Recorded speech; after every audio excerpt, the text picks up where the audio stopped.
Disinformation knows no borders, and today the stakes seem higher than ever. Welcome to Truth Talks, a brave new podcast series tackling the challenges of fake news and propaganda head-on. Join us for engaging short conversations with experts from all EU member states and Ukraine as we uncover the truth behind dominant disinformation trends and explore the strategies shaping Europe's fight against manipulation. In this episode, we are zooming in on Belgium. Our guest today is Trisha Meyer, Associate Professor at VUB and also the co-lead of EDMO Belux, a hub on research, fact-checking, and media literacy on online disinformation in Belgium and Luxembourg. Welcome. Thank you. Thanks for having me on the show. Belgium is an extremely interesting but challenging country to analyze. It is divided by regional and linguistic borders, having 3 official languages and 3 regions. Tell me, please, what are the dominant narratives and topics that are most frequently targeted by disinformation? Thanks. Yeah, I think you describe it very well that Belgium is a small yet complex country. And we also see this reflected in the narratives that these community differences that there are, which is first linguistic bound, but also translates itself in policy, finds its way in disinformation as well. We tend to see that disinformation exploits cleavages that there are in society, and this is one of them. There was, in the very, very early days of disinformation, even the public broadcaster RTBF played with this idea of talking about the split of Belgium. We are again in a time where in Belgium, since the elections that took place in June, that we don't have a federal government. So you see these things played up more in casual ways, but also really that they can have some quite profound groundings as well. A second form of narrative or presence that we see is fear of foreign interference, and that comes through as well. One emblematic case that we had in Belgium was called the paper wall instance. And this was not only in Belgium, but it also had its own copy in the form of a copycat Belgian website. So you see that coming in here. And this was Chinese interference really taking place. I would say those are 2 primary kind of sources, but also reflections on what is present in a Belgian context. Okay, so coming back, you mentioned these cleavages that are existent in the society, in Belgian society. So which are the cleavages, which narratives and topics of disinformation are triggered by the cleavages? Yeah. So one would be historically that in Belgium there's a perception of the welfare or kind of economically differences between the 2 main communities, the Flemish and the Wallonian community. So you see that being played out. You see that being played out also by politicians, who some of them striving for independence, especially of Flanders. You also see that vis-a-vis migrants, so really playing out the fact that economically then we're better off, but also from a kind of cultural unity component. I don't think that's necessarily unique to Belgium, but it certainly is something that is present as well. And you see particularly with some of the parties that are more on the right playing that out. So on the one hand, kind of economic differences, migration, and then depending on kind of the season, or the things that are happening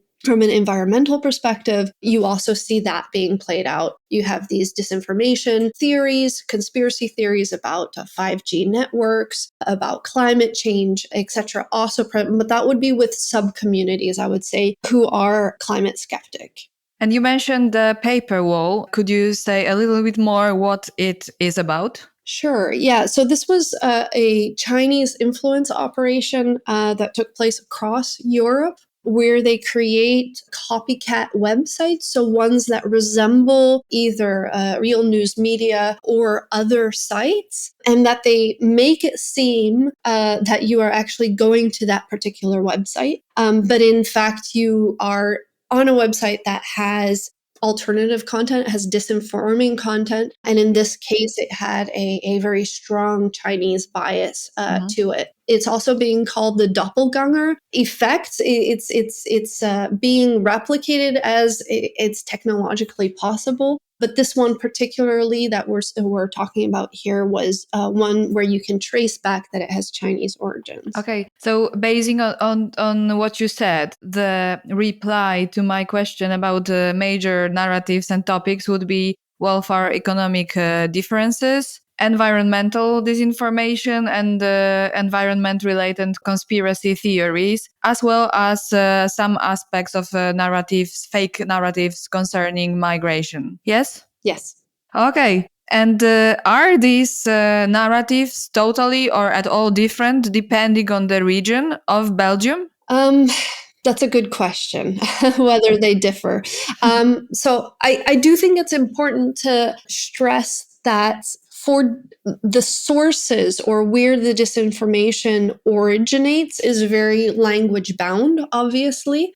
And so, for a small country that shares languages across borders, you see that the origins of it come from wider social media that is either Dutch or is French, or to a very small extent German as a third official language here. So it's a bit of a hard question to answer whether it differs per community, but it does. What we notice, the sources or where it's originating certainly are different. I think also what I'm describing, you had very specifically asked in advance, what is unique to Belgium. In a way, there are components that are unique, but we also see that it's an amplification of wider disinformation trends that are present in Europe. I don't have the stats as to which one is more prevalent depending on the language community. Okay, now I'd like to ask, what are the main sources of disinformation? Kind of, you already mentioned that. You mentioned China,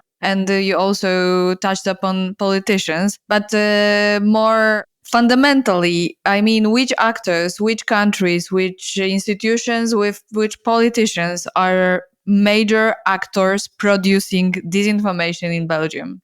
Yeah. I think an easy way to divide what the main sources of disinformation are to think of the external actors and the internal ones.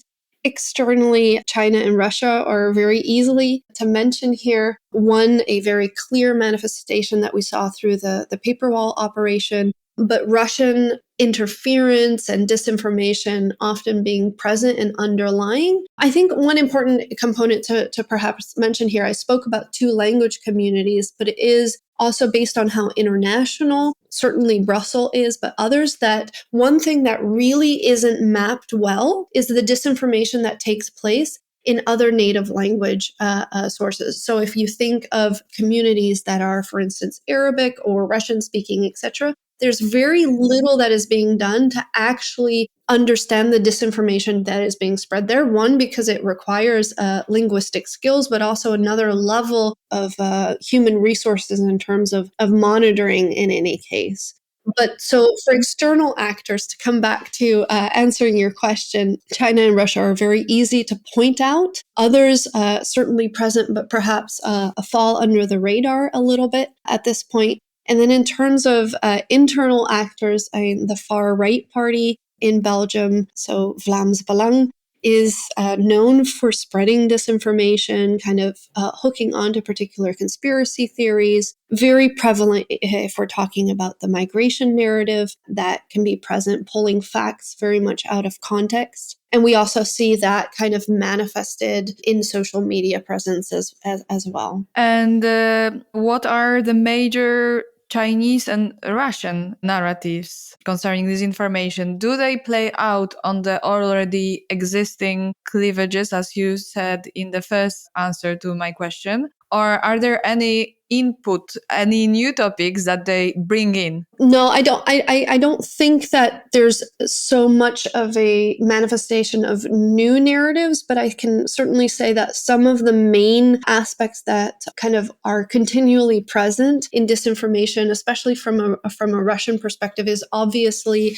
misinforming on the Ukraine, or at least sowing doubt as to what's happening there, but are instances of eroding trust in public institutions institutions, in democracy, in elections. And that can be at a Belgian level, although what we notice is that is not Belgium as such isn't so targeted by foreign disinformation as is the EU, which has one of its headquarters, of course, here in Brussels as well. So it's a presence really of disinforming content about the EU with all of everything that comes with that, of down to that children have to marry adults in Europe, etc. So not only Belgium would be my short response, but rather eroding trust in public institutions and most importantly, the EU.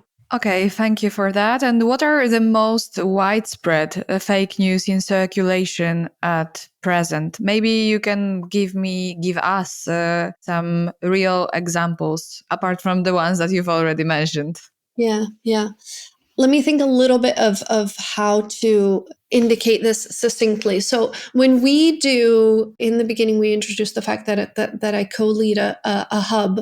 When we do fact checking, we do this in the native languages. So we go back to the language where the source of disinformation is present. So although we can highlight, okay, what are narratives and trends that are present, it really is important to then go back to the language that is being covered. At the moment, what we see in a Belgian context, and we have two fact-checking organizations who fact-check in French, for instance, it's the public broadcaster RTBF and AFP, the French news agency. We see on the one hand that there's fake news or disinformation being spread that can be anything from environmental items to popular media. There's quite a few scandals going on in the US. It could be wider US politics, etc. We see a lot of coming back on environmental issues, for instance, on, as I mentioned, 5G masts, but also wind turbines, etc. But you can also have it about specific political parties. In Belgium, we have a turmoil at the moment. I hinted at it a while ago. We don't have a federal government. In Brussels, we don't have a Brussels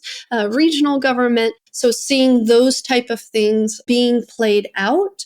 And there we can also have a discussion of, is it disinforming? Is it misinforming? So what is the intent underlying? Not always clear in the spread, but certainly those type of disinforming items are in circulation at present. We've already touched upon the uniqueness of Belgium, but I would like to come back to that. So how do you define the national specificity, the unique characteristics, if any, of this information landscape that is so specific to Belgium? Yeah. So Belgium is very international in of itself. Brussels is one of the most cosmopolitan cities in the world. And so you see that reflected in the media consumption that is present. So I've primarily talked about those who speak French and Dutch. Well, a lot of people are consuming things in English. Most people speak at least 2 to 3 languages in this country. And if you are in Belgium as someone who's come here for a variety of reasons, it might be working for the EU institutions, international organizations, you've come here because of other work-related opportunities, often the consumption of media remains in those languages as well, right? So that's something that kind of has to be taken into account where we look at it as responses to disinformation, how you encompass that. I would say that's, for me, something that sticks out as a huge, unique, or important component, at least when we're thinking about at least countering disinformation or understanding what disinformation looks like in a Belgian context. The other is the division between these communities. Belgium exists in its constitution 3 language communities: a Flemish, a French, and a small part on the eastern side of Belgium is German speaking. And so those ecosystems are very separated as well. I mean, everything concerning media, culture, education is constitutionally for those communities to organize. But we also see that people tend to stay in those communities as well, to the extent that you can study abroad in Brussels, going from a Flemish to a French-speaking university. it's as if you're leaving the country. And I think that's an important, unique factor as well, which gets played out against itself too when we're thinking of those coming back to what some of the narratives are present. Indeed, definitely. And it's fascinating to hear about this specificity. And I would like to ask you maybe so that we have some solutions found. How would you define what is being done to counter disinformation, taking its unique character? And can even more be done? Yeah. I think when we reflect on disinformation, I'm going to stick to kind of Belgium here. The solutions need to come from many different actors. And what we do notice is that there is attention being paid to this at various levels of government. So starting with, you need the policy salience on this. It has to be deemed as an important issue to tackle. And that we see this both at the level of our federal government as well as the different communities. At a community level, we see good engagement of public broadcasters. They see their role in providing trustworthy news, obviously, but also engaging in media literacy initiatives. And that's also another component that we see is really growing, is disinformation being present in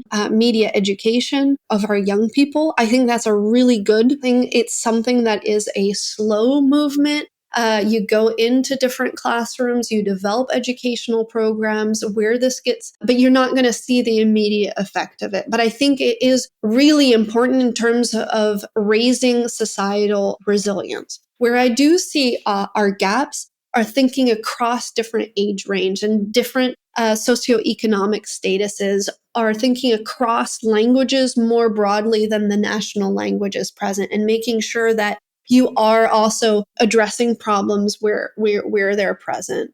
So I'd say I see some really good things happening in a Belgian context, but also where there's work that needs to continue to be done. But I'm happy to see that there is policy salience in this, that it is one that recognizes that the solution isn't top down, but it requires a broad set of actors to be involved and not straitjacketing how that takes place either. Okay, we've learned so much about Belgium and its disinformation landscape. Thank you so much, Trisha, for this brilliant talk. Thanks again for having me.